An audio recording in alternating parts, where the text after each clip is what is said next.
Hey everybody, it's Rob from Flailthroughs. This is Gundam Battle Operation 2, and this is a guest video from Gundam Maniac, who titled this, the FAZZ Maniac's Yellow Raid. So I'm interested to see how he uses this. There is potential there for that. FAZZ has a lot of slots, so you can outfit it with decent melee mod, even though its default melee damage modifier is 0. So basically, your damage is whatever the numeric damage rating is on the FAZZ's Beam Saber minus the enemy's defense. So, but like I said, it has a lot of slots. You can fit a decent amount of melee mod on it, and because it has these skills that prevent it from reacting to stun attacks very easily. You can get in there and you can get some hits in. So, curious to see if that's what Maniac is going to do.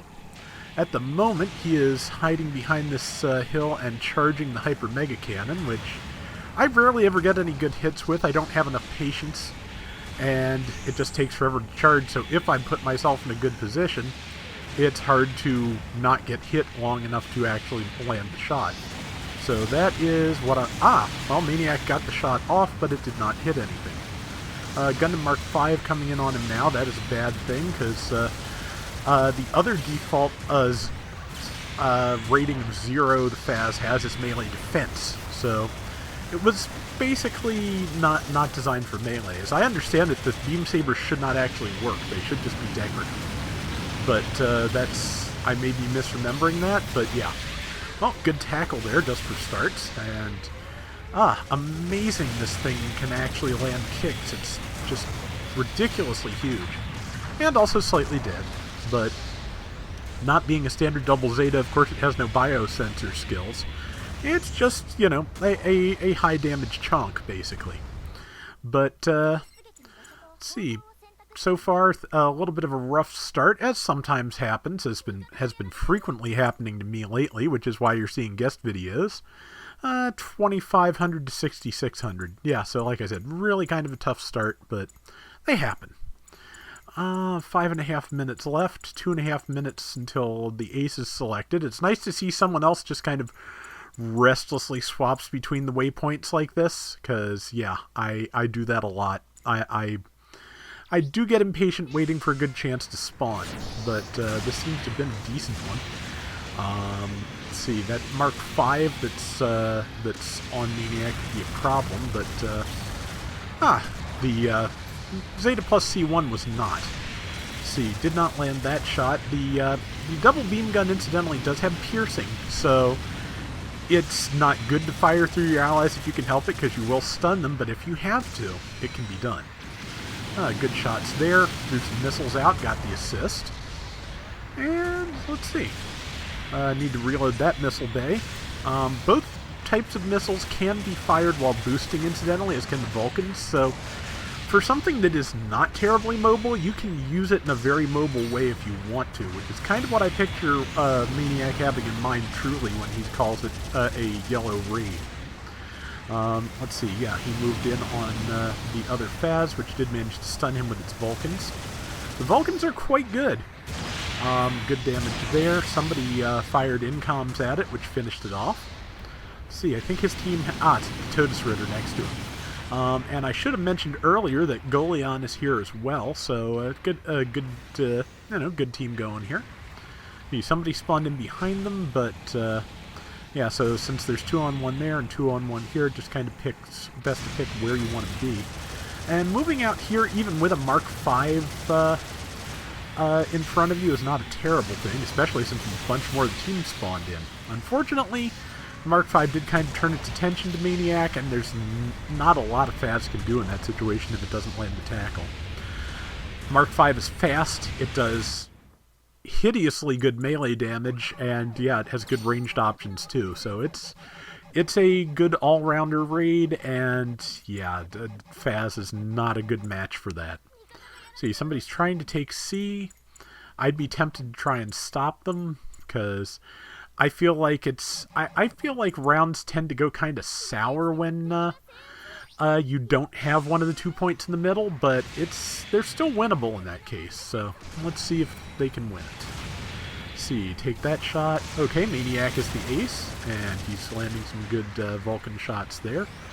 Pulling back, that Dovin Wolf can basically has a lot of the same stun resistance as Maniac does, which means that he can lay into it for a very long time, and it's dead. So, you know, Maniac wins that exchange, and since he's the ace, that means that his team has now taken the lead. Tagged the FAZZ pretty well, throwing missiles out as he moves forward, and got the kill. Very nice. Yeah, so he's handling being the ace very well. He's secured a couple of good kills. He's sticking with his team. And yeah, if he wants to get close with this, he seems to be doing fairly well doing it. But yeah, my impulse with this is frequently to stand still and fire, but given that any of its weapons except for the Hyper Mega Cannon and the Twin Beam Gun can be fired while moving, well, not the Beam Saber too, obviously, but yeah, there's a lot of good options for using this in a much more mobile way. DJ SER is on him, which would be good if his team was, like, paying attention to that right now. They are not, so he's going to die. Yep, he died. He fell down backwards because he had no legs, and he was surrounded, so... most of his team may, in fact, have been dead at the time, so that's the... I mean, there's nothing you can do about being dead, so... Okay, they're all spawned back in now, but given that health, I think a lot of them were fairly recent. But yeah, they've still got the lead. That's not bad. About 90 seconds left. And yeah, so let's see what happens. I haven't gotten anything new since the Rick DS2 as of this recording, but tomorrow night is banner night, so we'll see if anything happens. But yeah, I got a few higher levels and things I already had, but nothing like entirely new. So I'm kind of wanting to do that sometime. Like throwing some shots out at the Mark V as it moves in on him. Team, however, is right here doing what the team needs to do. That is excellent. A lot of low health people there, which if Maniac can get even one of them, they can retake the lead. And 38 seconds left, so let's see. Good. You know, bolt back to cover after maybe taking the shot. And let's see. Yep, he did manage to get over the roof to shoot that other FAZZ. Got the kill, and now it is time to run back because he's in relatively good health, and if he can stay there, they've got this. Yeah, 15 seconds left. The enemy team is now down about 2,000 points and pushing. So yeah, he's calling for support because, yeah, the main thing is to keep their ace from getting any kills and keep him alive. So yeah, he's pulling back because that's wise. Their ace decided to come after him but was not able to do anything about it. So yeah, and somebody got a last second kill on his team. So yeah, that is a win. Very nice. So good job to Maniac and Goleon. That worked out very well. 10,000 of the 25,000 points were due to Maniac. Good work there.